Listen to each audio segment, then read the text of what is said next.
identificar o chamado da palavra. Como? Se você lê a Bíblia e você olha para o texto e consegue achar no texto aplicação dentro do texto para a vida diária, esse texto eu entendi que ele quer dizer assim, assim, assim.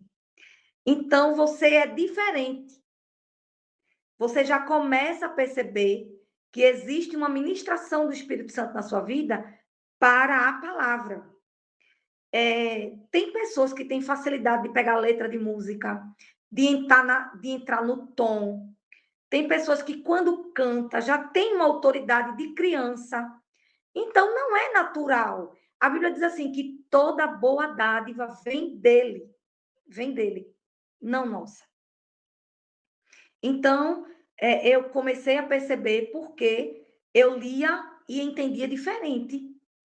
Eu olhava, não é para, por exemplo, Isaías 41:10 é muito claro, né? Não temas, porque eu sou contigo. Não era esse texto.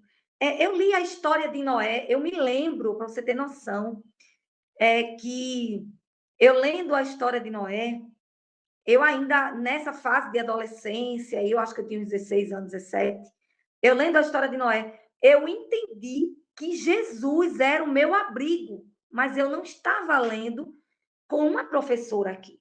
Eu lendo, Noé entrou na arca, Deus livrou, e Jesus é o meu abrigo, que me livra do dilúvio, do fim da história, da morte, né? Então, assim, eu dizia, meu Deus, como é que eu pude entender isso? Eu mesma ficava, e indo, estudando a palavra, eu entendi que era um dom de Deus. Pronto, então daí eu já comecei a investir.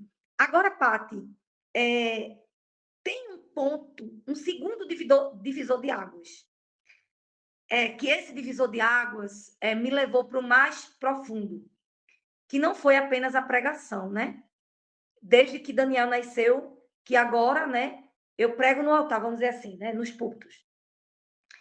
Mas na minha carreira de pregação, houve um corte de Deus, certo?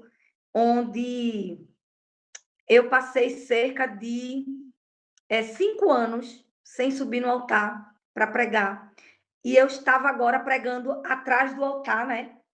Nas ruas, nos cultos, trabalhando nos pequenos grupos, e ali pregando, ensinando, pregando, e Deus amolando um outro nível de ferramenta, né? Eu comecei a trabalhar agora com jovens, depois fui trabalhar com casais, não apenas com criança, né? Deus começou a amolar ali aquela ferramenta. E o que foi que aconteceu? Eu pude ver que Deus ele estava constantemente me chamando para algo mais profundo no meu ministério, que era o ministério profético, que eu não tinha, certo? Que era um ministério de profecia, um ministério de revelação, né? Então, assim, eu pregava, eu dava a aplicação da palavra para a vida, para a colocação atual, eu fazia o esboço, eu sempre gostei do esboço expositivo ou narrativo, mas eu não tinha ainda, vamos dizer assim, o dom profético. Não tinha. Eu não tinha a revelação ao olho nu de olhar para alguém e Deus me dar uma revelação. Como foi que isso aconteceu? Isso foi um outro marco na minha vida. O Senhor, quando Daniel tinha 2 anos, ele me chamou e me pediu meu emprego. E disse assim, eu quero que você peça demissão do seu trabalho. Eu ganhava bem, eu trabalhava numa grande empresa de telecomunicação, que vendia notebooks, computadores, celulares. Eu trabalhava na parte fiscal dessa empresa. E eu estava assim, sabe quando você está no auge da ascensão ali, pronta para crescer mais? Aí Deus, não, eu quero ter emprego. Meu Deus, como assim? E eu passei uns 4 a 5 meses lutando com o anjo ali, com Deus. Não vou, não quero. E eu cedi, pedi demissão. A empresa me demitiu, não queriam me demitir, porque não tinha um motivo. Me demitiram. E Deus ali começou a me tratar num outro nível, que foi agora na dependência dele.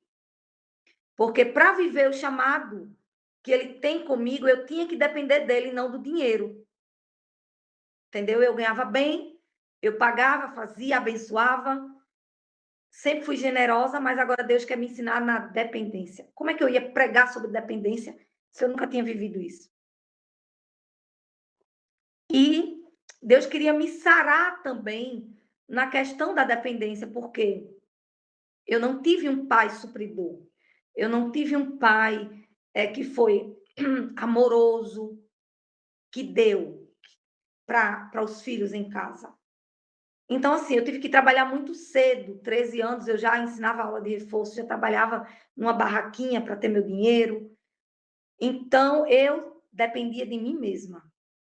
Eu dizia, eu não dependo de homem nenhum. Como é que eu ia trabalhar com casais, como eu ia trabalhar com a palavra, se eu pensava isso? Então, Deus queria arrumar muita coisa. Então, eu fiquei 5 anos em casa. Nesse tempo, Deus me deu Clarissa. E o Senhor começou a me ensinar e a restaurar várias áreas da minha vida, da maternidade, relacionamento com minha mãe, relacionamento com meu pai, submissão ao meu marido, porque no que agora eu ia depender dele, eu tinha que aprender a me submeter também. E quando Deus fechou a porta, eu vi Deus falar na boca do meu marido.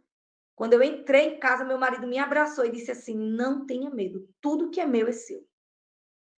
E assim, eu vi o pai abraçar o filho pródigo ali e dizer: tudo que é meu é teu, né? E assim, foi um tratamento de Deus até que eu volto a trabalhar, né? Eu estou nesse tempo novo. Mas quando eu volto a trabalhar, nessa nova fase, Deus agora não me pede mais meu emprego. Agora Deus pede o meu currículo. Foi diferente, não foi? Deus agora me pediu o currículo. Me dá teu currículo. Eu, como assim? E Deus me pediu o meu currículo e eu tive uma conversa com Deus, mandei ele falar com meu marido, Deus falou com meu esposo. E nesse me dá teu currículo, ele disse, é porque agora eu quero colocar o meu currículo em você. E você não pode mais viver essa busca. Eu não vou mais te ascender profissionalmente. Deus disse a mim.